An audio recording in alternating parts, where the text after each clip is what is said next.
Bem, diante do fenômeno da repristinação, do fenômeno da recepção, do fenômeno da revogação, nos resta agora, para completarmos o ciclo, a quarta teoria sobre conflitos temporais, a teoria da desconstitucionalização. Desconstitucionalização. É uma palavrinha, né? Não é uma palavrinha, é um palavrão, né? Mas é muito simples. Das quatro teorias, talvez seja mais fácil de você assimilar.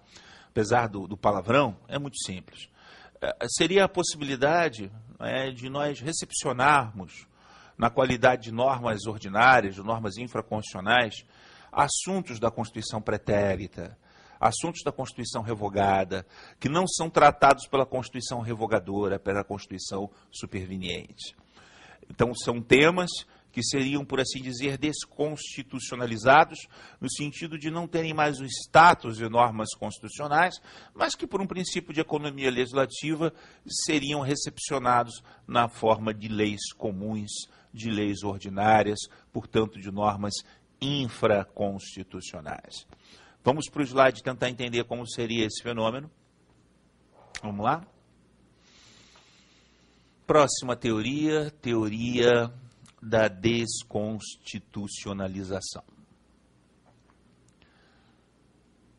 Imaginemos que na Constituição, no corpo da Constituição pretérita, houvesse um assunto X, tratado no artigo X qualquer, e esse assunto ele não fosse tratado na Constituição revogadora, na Constituição de 88. Um assunto que a Constituição de 88 simplesmente o esqueceu, não está inserido no seu texto.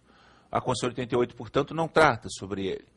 Então, para economizarmos legislativamente, poderíamos recepcionar esse assunto como uma norma infraconstitucional. Então, todos os dispositivos da Constituição anterior seriam que não fossem tratados e, portanto, não tivessem tratamento diferenciado, simplesmente fossem esquecidos pela Constituição superveniente, seriam recepcionados como leis ordinárias.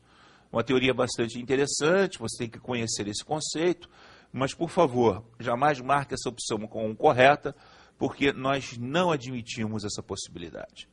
No direito brasileiro, todas as normas constitucionais originárias e derivadas pré-existentes a um novo conjunto de normas constitucionais originárias que surge, são revogadas.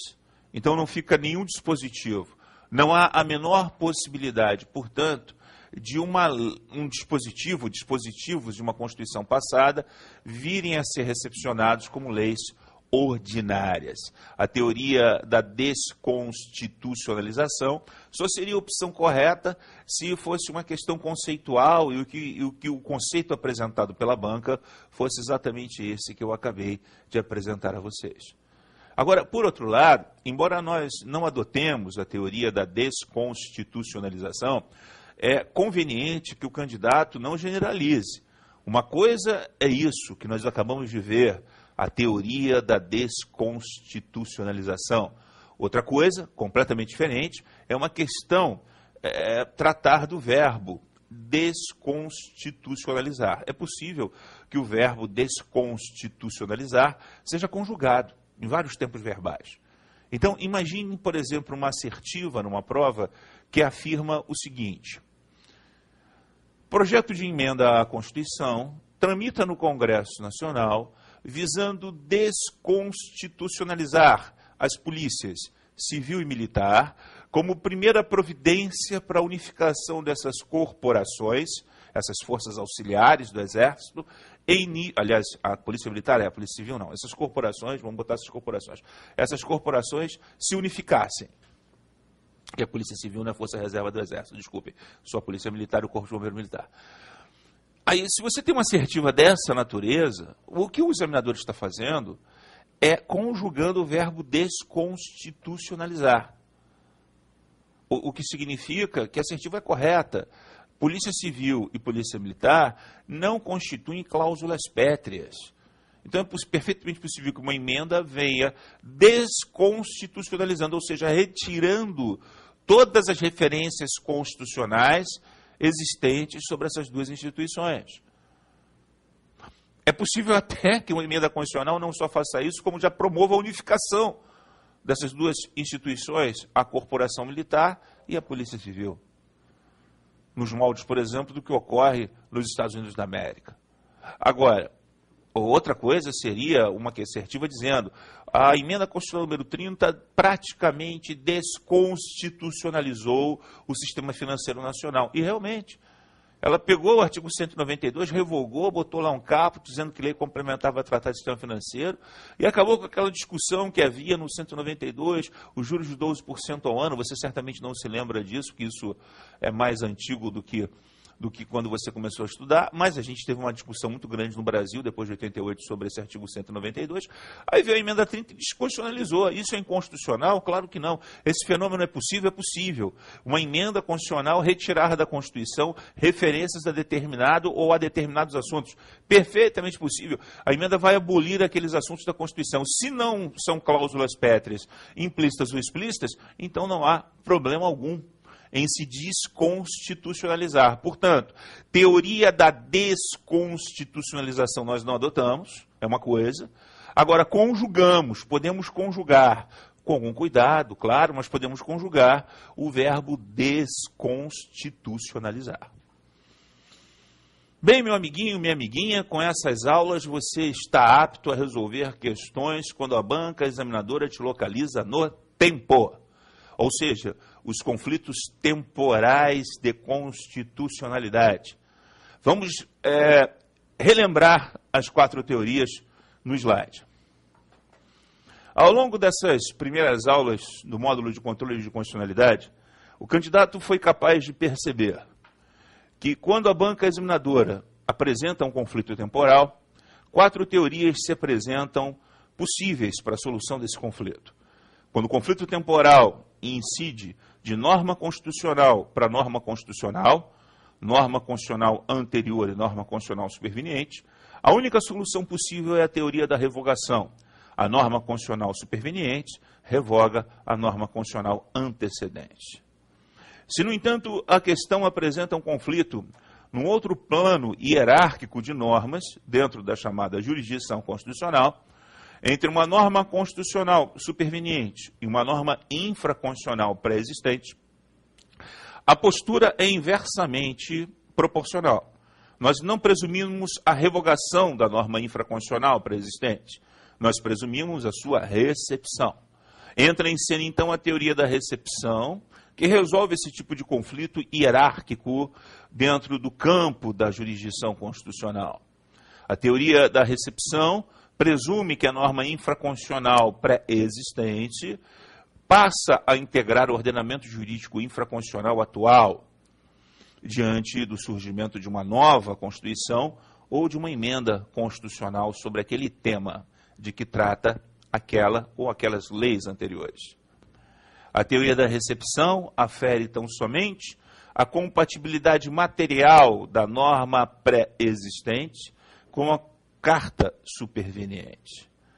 A teoria da recepção permite 2 instrumentos para confirmar essa compatibilidade material: a chamada arguição incidental de inconstitucionalidade e a chamada arguição de descumprimento de preceito fundamental. Para a teoria da recepção, não há inconstitucionalidade formal superveniente. Não há. Pelo menos não diante da Constituição atual. Diante da Constituição pretérita, isso é possível como exceção, conforme vimos. A terceira teoria, a teoria da repristinação, envolve necessariamente 3 leis no tempo e pelo menos 2 constituições. A lei revogada, que é revogada pela lei revogadora, que por sua vez é revogada pela lei repristinante. A lei repristinante faz com que a lei revogada recupere seus pressupostos de vigência, validade e eficácia. E aquele dispositivo constitucional que carecia da lei revogada tem a sua carência satisfeita e passará, a partir daquele momento, ser entendido como uma norma de eficácia plena, uma norma constitucional, portanto, devidamente regulamentada. A teoria da repristinação exige sempre que seja expressa essa repristinação, podendo ser total ou parcial. a lei revogada pode ser represtinada total ou parcialmente. E a quarta teoria, a teoria que nós não adotamos, é a teoria da desconstitucionalização, que implicaria na possibilidade de aproveitarmos fragmentos legislativos da Constituição anterior como leis ordinárias. No entanto, aprendemos que todos os dispositivos da Constituição anterior são incinerados, não sobra nenhum fragmento, tudo vira pó, tudo vira cinza. Então não há como aproveitarmos dispositivos da Carta Pretérita como normas infraconstitucionais. A teoria da desconstitucionalização implicaria numa questão basicamente conceitual. Fora isso, a opção que a apresenta seria uma opção sempre incorreta na prova. Com essas quatro teorias, eu acredito que você esteja devidamente aparelhado. Claro que isso não é suficiente, né? Assistir essas aulas longe de ser o suficiente, você tem que pegar livros, você tem que estudar, você tem que ler, você tem que pensar a respeito, você tem que formular outros exemplos, além dos vastos exemplos que eu apresentei ao longo da minha exposição. Você tem que fazer exercícios ao final desse módulo para efetivamente consolidar os seus conhecimentos sobre essa parte mais fácil, né, do controle de constitucionalidade, que são os conflitos temporais. E a partir daí, sim, a partir daí você vai estar apto a julgar corretamente, acertadamente, se a assertiva é correta, se a assertiva é incorreta, nas provas que virão. Vencida essa primeira etapa, a etapa mais fácil dos conflitos temporais, agora nós vamos mergulhar na segunda etapa, a etapa mais complexa, a etapa mais difícil, que é a etapa dos conflitos espaciais de constitucionalidade. Nessa etapa, nós vamos resolver questões onde a banca examinadora confronta você no espaço. Como eu já disse no início do curso, nós temos vários espaços federativos, nós somos uma federação de 3 níveis, e todos esses espaços têm uma capacidade, a capacidade de autolegislação. Então, todos esses espaços produzem leis que obrigam a todos, leis que obrigam aquele município, leis que obrigam aqueles indivíduos daquele estado, leis que obrigam o país todo, leis emanadas da União. E é a partir dessa repartição de competências que surgem conflitos temporais, conflitos espaciais. Aquela lei emanada daquele município, ela tem aptidão para ferir a Constituição da República diretamente, ou primeiro ela deve ferir a Constituição do Estado? A lei emanando daquele Estado pode ferir apenas a Constituição da República ou pode ferir também a Constituição do Estado da onde ela proveio? A lei federal, ela pode ser declarada inconstitucional por um órgão de jurisdição estadual ou não? A lei federal só pode ser declarada inconstitucional pelo Supremo Tribunal Federal e jamais pelos Tribunais de Justiça dos Estados. Como resolver esse emaranhado de conflitos quando a banca examinadora não localiza você no tempo?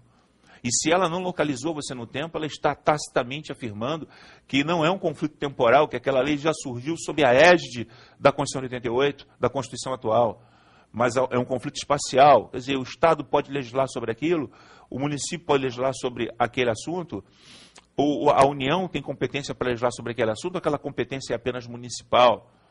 E é dentro desse contexto que nós vamos trabalhar o conflito espacial. Claro que todos aqueles conhecimentos que nós vimos lá no título 4, sobre repartição de competências, organização federal, o papel de cada uma das entidades federativas na chamada jurisdição constitucional, de controle, de constitucionalidade, todos esses assuntos vão vir a lume. Não se enganem. Quer dizer, é virtualmente impossível nós trabalharmos conflitos espaciais sem você conhecer muito a repartição de competências, sobre o que a União pode legislar, sobre o que o município pode legislar, qual é a competência reservada ou remanescente dos Estados-membros. Vale a pena recordar esses temas, se eles ainda não estão bem claros, para só então você assistir à próxima aula, porque encerramos aqui os conflitos temporais, iniciamos na próxima aula os conflitos espaciais de constitucionalidade. Até lá.